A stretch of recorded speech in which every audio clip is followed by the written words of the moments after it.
बिस्मिल्लाहिर्रहमानिर्रहीम। बाज़ उलमाए सल्फ़ ने बयान फरमाया है कि जब अल्लाह ताला ने नूह अलैहिस्सलाम को हुक्म दिया कि ज़मीन में एक दरख्त लगाओ ताकि वो तैयार हो जाए तो उसकी लकड़ी से कश्ती बनाई जाए। नूह अलैहिस्सलाम ने अल्लाह के हुक्म पर अमल करते हुए दरख्त लगाया और उसके तैयार होने में 100 साल और बाज़ की राय के मुताबिक 40 साल लग गए। वल्लाहु आलम। उमर बिन इसहाक रहमतुल्लाह अलैह सौरी रहमतुल्लाह अलैह से नकल करते हैं कि वो सागवान की लकड़ी थी और बाज़ कहते हैं कि वो सनोबर के दरख्त की थी।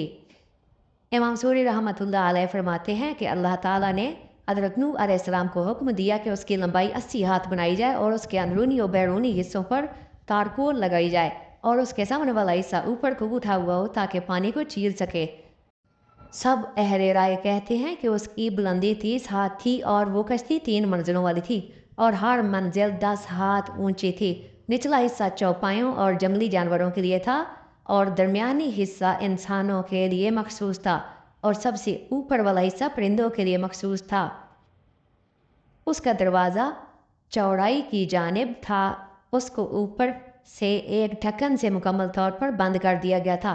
अल्लाह ताला ने फरमाया कि नूह अलैहिस्सलाम ने दुआ की, काला रब्बिन सुरनी बिमा कज़्ज़िबून, ऐ मेरे रब मेरी मदद फरमा क्योंकि आपनों ने मुझे झुटलाया है। और इससे अगली आयत का खुलासा ये है कि ऐ नूह अलैहिस्सलाम हमारे हुक्म के मुताबिक और हमारे सामने कश्ती तैयार करो ताकि हम दुरुस्त काम करने पर साथ साथ आपकी रहनुमाई करते रहें।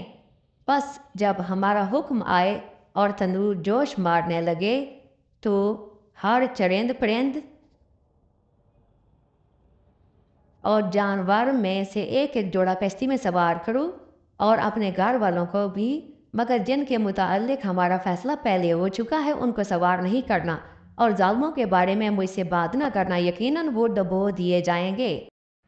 यानी अल्लाह ताला ने पहले ही नूह अलैहिस्सलाम को बता दिया था कि जब मेरे हुक्म के मुताबिक अज़ाब तूफ़ान आएगा तो हर किस्म के हैवानात में से एक एक जोड़ा और खाने की मुनासिब चीज़ें कश्ती में सवार कर लेना ताकि नस्ल कायम रह सके और साथ ही अपने घर वालों को भी सवार कर लेना जिनके बारे में अल्लाह ताला पहले फैसला कर चुका है।